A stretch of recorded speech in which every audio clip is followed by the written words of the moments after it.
اعوذ باللہ من الشیطان الرجیم بسم اللہ الرحمن الرحیم یا ایہا الذین آمنوا لا تتخذوا اليہود والنصارى اولیاء بعضهم اولیاء بعض ومن يتولهم منكم فإنه منهم إن الله لا يهدي القوم الظالمين۔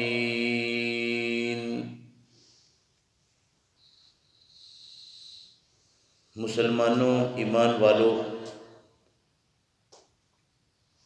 یہودیوں اور عیسائیوں کو جو تمہاری دشمنی میں سرگرم ہیں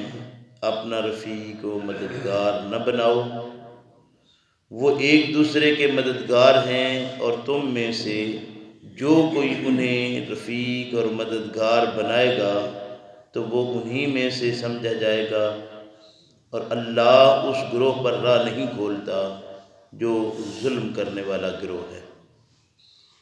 فَتَرَى الَّذِينَ فِي قُلُوبِهِم مَّرَضٌ يُصَارِعُونَ فِيهِمْ يقولون نخشى أن تصيبنا دائرة فعسى الله أن يأتي بالفتح أو أمر من عنده فيصبحوا على ما أسروا في أنفسهم نادمين۔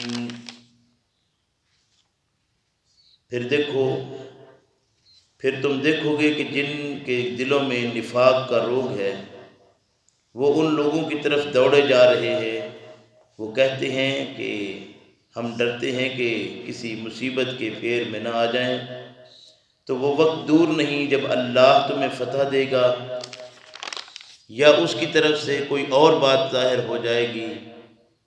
اور اس وقت یہ لوگ اس بات پہ شرمندہ ہوں گے جو انہوں نے اپنے دلوں میں چھپا رکھی تھی۔ وَيَقُولُ الَّذِينَ آمَنُوا أَهَؤُلَاءِ الَّذِينَ أَقْسَمُوا بِاللَّهِ جَهْدَ أَيْمَانِهِمْ إِنَّهُمْ لَمَعَكُمْ حَبِطَتْ أَعْمَالُهُمْ فَأَصْبَحُوا خَاسِرِينَ۔ اور اس وقت ایمان والے کہیں گے کہ کیا یہ وہی لوگ ہیں جو اللہ کی سخت سے سخت قسمیں کھا کر کہا کرتے تھے کہ ہم تمہارے ساتھ ہیں، حالانکہ تھے دشمنوں کے ساتھ، تو ان کے تمام کام نفاق کی وجہ سے اکارت گئے اور بالآخر وہ تباہ و نامراد ہو کر رہ گئے۔ یا ایہا الذین آمنوا من یرتد منکم عن دینہ فسوف یأتی اللہ بقوم یحبهم ویحبونہ أذلة على المؤمنين أعزة على الكافرين يجاهدون في سبيل الله ولا يخافون لومة لائم ذلك فضل الله يؤتيه من يشاء والله واسع عليم۔ اے ایمان والو، مسلمانوں،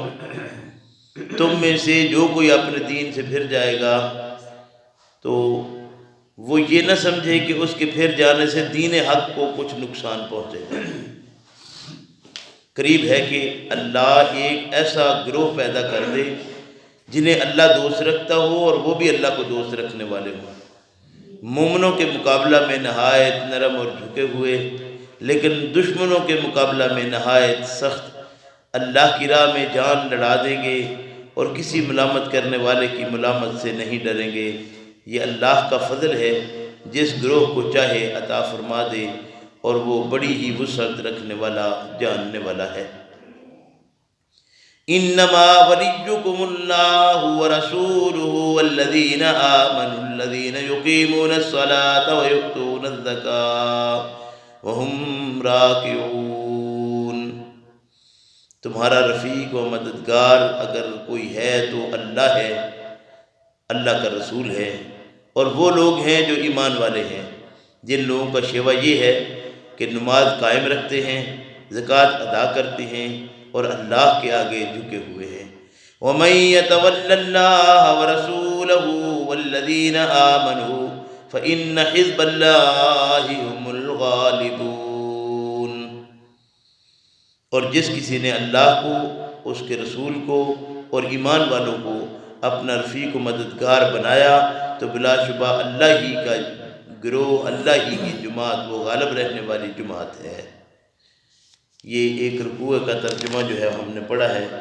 یہود و نصارہ جب تک مسلمانوں کے خلاف ایک دوسرے کے مددگار ہو جائیں اور حق اور ناحق کی پہچان ترک کر دیں تو مسلمانوں کو اس سلسلہ میں کیا کرنا چاہیے، کیا حکم ہے ان کے لیے۔ اور اس وقت مسلمان جو پیغمبر صلی اللہ علیہ وسلم تشریف لائے تو ان کی ایک پوری جماعت کیسی جماعت بن چکی تھی، اور آج یہ مسلمانوں کی جماعت کی کیا صورتحال ہے، ان دونوں چیزوں کو باقاعدہ صحیح معنوں میں دیکھنا لازم ہے۔ کاش کہ مسلمان اس حقیقت کو سمجھیں اور جہاں تک ممکن ہو یہ خود کفیل ہونے کی دن رات کوشش کریں، غیروں پر انحصار کرنا ترک کر دیں۔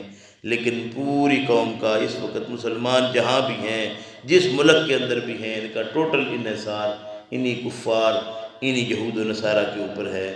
تمام مسلمانوں کی حکومتیں ایک دوسرے کے ساتھ اس طرح مل جائیں کہ ان کے ہاں خلا باقی نہ رہے اور باقی سب سے الگ تھلگ ہو جائیں، باقی جتنے لوگ ہیں انہیں الگ کر دیں، یہ ایک اپنی الگ جماعت بنا لیں مسلمان، تو اللہ کے فضل و کرم سے یہ یقیناً ہر میدان میں کامیاب ہو جائیں گے۔ لیکن جب تک یہ اپنی کوئی ایک باقاعدہ جماعت مومن مسلمان تشکیل نہیں دیں گے، جس ملک کے بھی وہ باشندے ہوں، جہاں کے بھی وہ رہنے والے ہوں، جب تک ان کا آپس میں اتفاق اتحاد مکمل نہیں ہوگا، اس وقت تک یہ ان کا ایمان کامل